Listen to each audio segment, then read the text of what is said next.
Hey guys, so you requested that I throw something together about how to synthesize in a research paper, the steps that you would take to get there, what it would actually look like to kind of prepare you guys for your draft of your research paper. So that's what we're going to do. How do you synthesize in a research paper? How do you bring all that information together? And what would an example of that look like? So just to give us a little bit of background on what we're talking about here, we want to stay away from the idea of talking about authors' views in isolation. So every viewpoint that you're going to be discussing from your sources is supporting, adding to, or countering another viewpoint, in addition to supporting, adding to, or countering your own viewpoint. So if you think of it as an existing conversation that's going on outside in the real world about whatever your topic is, people are already talking about it, and their ideas are overlapping in certain ways. So you want to recognize that and bring that into your own essay. Gerald Graff and Kathy Birkenstein, who are two big compositional theorists, said, "For us, the underlying structure of effective academic writing and of responsible discourse resides not just in stating our own ideas, but in listening closely to others around us, summarizing their views in a way that they will recognize, and responding with our own ideas in kind." So not just talking about our own views and not just talking about their views in isolation, but how do all these interact with one another in regard to what your research question is.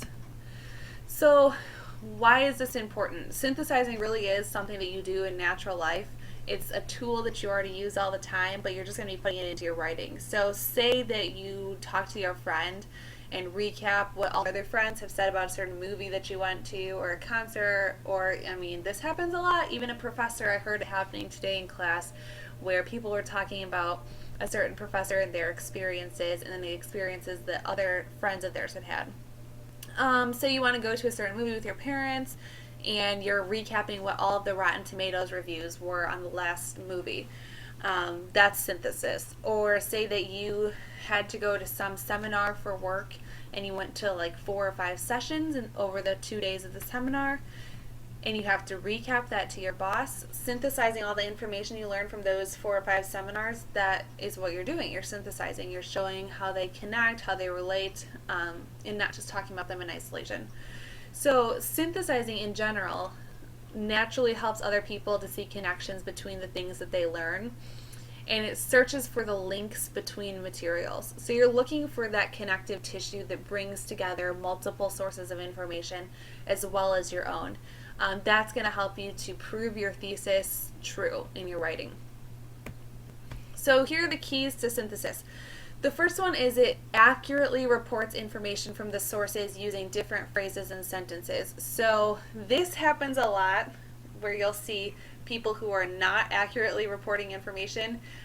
They're just pulling information and using it on their own will. We want to stay away from that. So that happens a lot with presidential campaigns. So this claim was that Barack Obama believes that business owners do not deserve credit for the success of their business.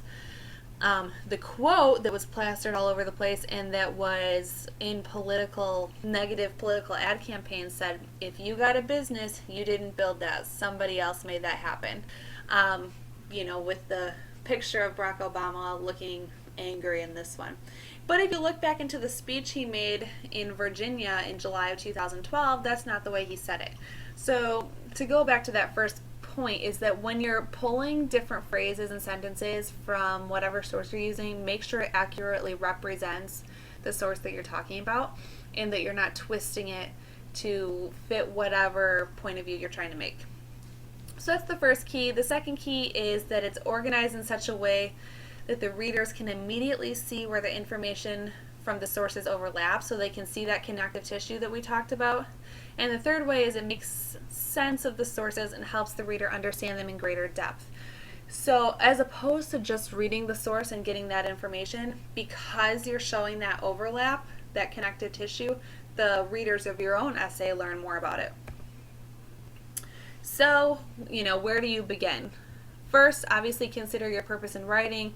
Read the topic of this assignment carefully, so meaning reread the prompt, make sure you understand what's going on for that. You have your thesis statement.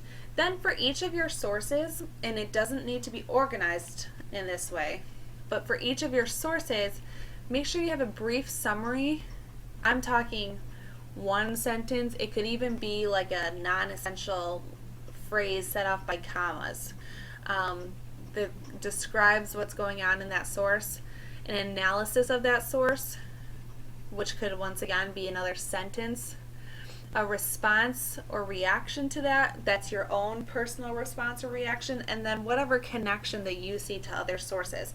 These last two sections down here, response and connection, that's going to be the majority of what you're talking about. So response and reaction and connection should be about 2 times the length of the actual information there, because you don't want your whole essay to be about what other people say, but how you can provide information, provide new ideas about what has already been said.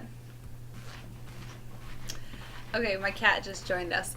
But let's look at an example, shall we? I put the thesis statement up there at the beginning so that we can kind of understand this paragraph in context of the entire essay. So if you look at the thesis statement, it says, my own view is that campus security is necessary, but not as a preventative measure. I don't believe that the security is an invasion of a student's privacy, especially in a public space, and it is helpful to have in case of a committed crime. So what this author is talking about is whether or not they should have closed circuit cameras on like NIU's campus. And as you can see by the thesis statement, they're kind of on two sides of the fence. They're on both sides. So they say, yes, it's necessary, but not as a preventative measure because, you know, crimes are going to happen no matter what. So let's take a look at her, I believe it's a girl, a woman. Let's take a look at her paragraph. So she doesn't start off with the specific topic sentence. I will say that she starts with talking about a specific article, which I wouldn't suggest. But anyhow, she says, in the article titled Everett School District Plans Video Surveillance Room, author Sharon Saylor reports how the school district in Everett, Washington plans to upgrade their security system. One sentence, she offers a brief summary of what's going on. She continues then by saying, in a nutshell, the school district has received much attention regarding this decision, both positive and negative. With the installation of new security cameras, it raises many questions regarding the privacy rights of students and teachers. Here's when she starts to be giving her own ideas of why this article is important. So she provided the summary, but she's also talking about it in context of her own argument. Then she moves on to the next source. She says, going hand in hand with this article is an article by William M. Bulkley titled Chicago's Camera Network is Everywhere. In Bulkley's article, we read about a very serious and common shooting that occurred to Blair Holt, who unfortunately passed away from this tragedy in Chicago. After the fact of this crime, footage from the CTA bus was found and examined to find and prosecute the killer. The family of Blair Holt wasn't as happy as you'd think when justice was avenged. Because the mysterious camera did not help to prevent or increase response time in the shooting, justice is only a small victory. You'll notice that this last sentence, while it is kind of talking about the article, it is a little bit more the author of this particular paragraph's point of view. She continues on by saying, many questions are raised within this issue, such as where these cameras exactly lead to, who can see the footage, will these invasive systems actually prevent crimes or aid in faster response times, is Chicago turning into the Big Brother city?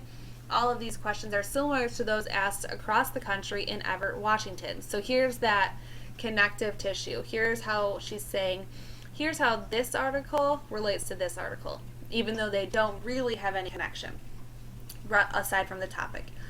The public wants to know when enough will be enough. And then she goes even further to bring some relevance into it and talk about why people care about this in general. She followed it up by one more article saying, in an article on the other side of the spectrum is a security company, TAC, writes an extended article advertising their security systems. Although written very biased, the article shows many benefits of getting security systems and gives a lot of background information. This article goes against basically everything the first two argue and helps to shed perspective on the whole issue. So in general, I would say the middle part of her essay, this guy right here, that's of this paragraph, that's like the good stuff right here. You can tell at the end it's kind of tacked on a little bit, and it probably could have been fleshed out a little bit more to add more information and to be more in depth and provide, more actual analysis and reaction response to it. But in general, I think that this gives you a good example of what it means to pull things from different articles while not taking things out of context, if that makes sense. So I think this author does a good job of being unbiased in her summary, and then waits to kind of react to and criticize the authors a little bit later. So here's some things to keep in mind as you're doing this. How do the sources speak to your specific argument or to the research question? How do the sources speak to one another? Like I said, that connective tissue is the most important part. And where are there or aren't there gaps in the information? Because that might be something that you can either add to or something that you'd want to address. One great way of doing this is saying, this author addresses this issue, but in doing so, he overlooks X, Y, and Z. I would argue that blah, blah, blah. Things like that. So showing those connections, that's the real meat of what you're going to be doing for this research paper. So good luck. Please email me if you have any questions, and I'll see you next time.